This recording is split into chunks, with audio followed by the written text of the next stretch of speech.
অক্ষয় তৃতীয়া তো চলে আসলো, এবার তো আমাদের কিছু কেনাকাটা করতে হবে নাকি?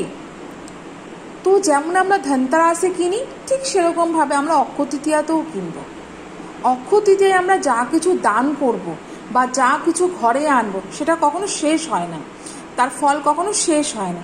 তো অক্ষয় তৃতীয়ায় টাইমটা আমি আগেই পোস্ট করে দিয়েছি, যে কোন টাইমে কি যোগ আছে না যোগ আছে সব আমি পোস্ট করে দিয়েছি, তোমরা আমার প্রোফাইলে পেয়ে যাবে। তো চলে আসি কি কি কিনবো। প্রথমত আছে অক্ষয় তৃতীয়ার কথা আছে, সোনার কেনার কথা আছে, রূপো কেনার কথা আছে।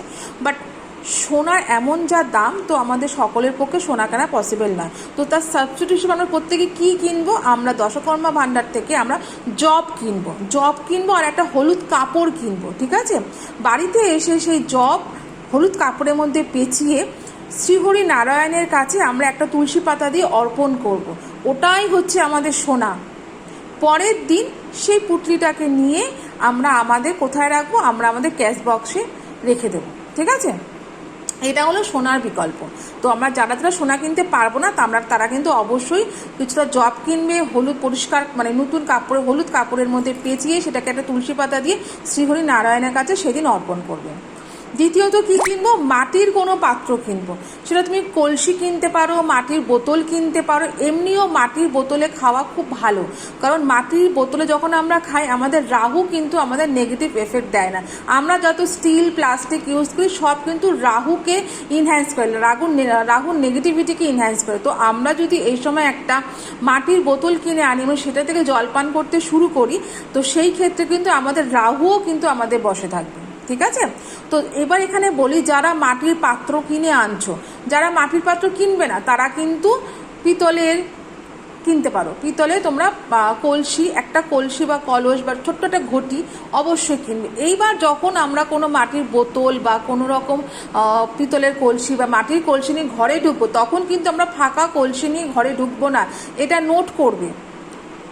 কিনে এনে পট করে ফাঁকা কলসি নিয়ে ঘরে ঢুকবো, সেই ক্ষেত্রে দরকার পড়লে আমরা তার মধ্যে একটা অল্প জল নিয়ে ঘরে ঢুকবো। না হলে আমরা সেই দিন আর কি কি কিনবো, চাল কিনতে পারি। ঠিক আছে, চাল কিনতে পারি, সেই চালটা ওই তোমার কলসির মধ্যে রেখে আমরা কিন্তু ঘরে ঢুকবো। ঠিক আছে, এছাড়া আর কি কি কিনবো, এছাড়া অবশ্যই আমরা হলুদ কড়ি বাজার থেকে কিনবো।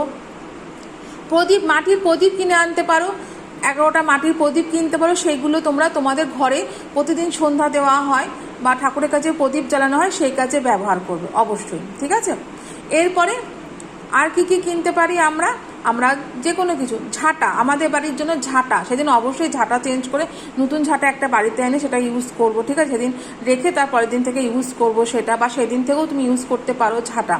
দ্বিতীয়ত হচ্ছে যে এটা হচ্ছে কমন, এরপর বাড়িতে যেন চাল ডাল নুন তেল আটা ময়দা এগুলো যেন শেষ না হয়। বাড়িতে এগুলো থাকলেও অল্প অল্প করে ওগুলো সব নিয়ে আসবে। একটা নুনের প্যাকেট নিয়ে আসলে, একটা তেলের প্যাকেট নিয়ে আসছিল, সব যেগুলো বললাম সেগুলো বাড়িতে শেষ না হয়। ঠিক আছে, এছাড়া আর একটা যে কাজ করতে হবে, আমাদের সেদিন দান করতে হবে। কারণ নিজেদের জন্য কিনলে হবে না, অন্যকেও কিছু দিতে হবে। ঠিক আছে, তুমি সেদিন তোমার সামর্থ্য মতো কাউকে যে কোনো কিছু দান করতে পারো। বিশেষ করে যদি এখন গরমকাল, যদি তুমি কাউকে একটু ঠান্ডা কিছু পানীয় খাওয়াতে পারো বা কোনো মন্দিরে জল দান করতে পারো। এই সময় বলা হয় যদি এসি এয়ার কুলার পাখা মন্দিরে দান করা হয় খুব ভালো, কিন্তু এইটা সবার বাজেটের মধ্যে আসবে না। যাদের পক্ষে পসিবল হবে তারা এগুলো অবশ্যই দান করতে পারো, কিন্তু যাদের পক্ষে পসিবল নয় তারা কি করতে পারো, জল দান করতে পারো মন্দিরে, বা কোনো গরিব বা নিডি পার্সনকে লস্যি খাওয়াতে পারো। ঠিক আছে, বা কোনো নিডি পার্সনকে তুমি কিছু চাল ডাল সবজি কিনে দিতে পারো। দান কিন্তু করতেই হবে। তো তাহলে আমরা কি কি কিনবো, সিম্পল ওয়ার্ডে প্রথমত আমরা জব কিনবো, একটা হলুদ কাপড় কিনবো, সেটাকে এটার মধ্যে জব রেখে নারায়ণের কাছে অর্পণ করবো তুলসী পাতা দিয়ে। দ্বিতীয়ত হচ্ছে আমরা মাটির যে কোনো একটা কিছু পাত্র কিনবো, হয় সেটা বোতল কিনতে পারি, হয় প্রদীপ কিনতে পারি, বা ছোট ঘট কিনতে পারি, অ্যাজ ইউ উইশ। ঠিক আছে, তৃতীয়ত আমরা কি কিনবো, ঝাঁটা কিনবো। চতুর্থত আমরা কি কিনতে পারি, যাদের পক্ষে রূপা কেনা সম্ভব আছে রূপার যে কোনো একটা কিছু কিনতে পারো। স্টিলের জিনিস কিনবে না, কাচের জিনিস কিনবে না। ঠিক আছে, এছাড়া তোমাদের ছেলেমেয়েদের জন্য বই খাতা অবশ্যই কিনতে পারো, হলুদ কিনতে পারো, ধনে ধনে যেটা বাজার থেকে পাওয়া যায়, গোটা ধনে কিনে আনবে এবং সেটা মা লক্ষ্মীর সামনে রাখবে একটা পাত্র করে। পরের দিন সেই গোটা ধনেকে তোমরা কিন্তু তোমাদের রান্নার, ওটা কিন্তু অ্যাজ এ প্রসাদ হিসেবে তোমরা কিন্তু তোমাদের রান্নায় ইউজ করতে পারো। দরকার পড়লে মিক্সিতে গ্রাইন্ড করে নেবে, তো সেটা করতে পারো, ঠিক আছে।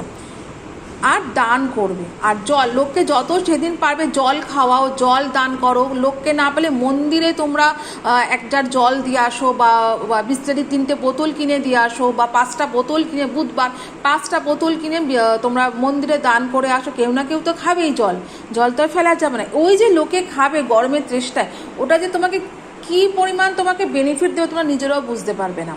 তো এইগুলো ভীষণ আমি সিম্পল বললাম, প্রত্যেকের বাজেটের মধ্যে এটা কুলিয়ে যাবে। এই কটা জিনিস করো, আর বেশি কিছু করার দরকার নেই। বাড়িতে কি করবে, সন্ধেবেলায় চেষ্টা করবে, যারা বাড়িতে দুধ রাখো অবশ্যই সন্ধেবেলা দুধটাকে ফোটাবে, এবং দুধটা যখন উদলাচ্ছে দেখছো তখন ভিজুয়ালাইজ করবে যে তোমার ধন সম্পত্তি সুখ শান্তি সব উদলাচ্ছে।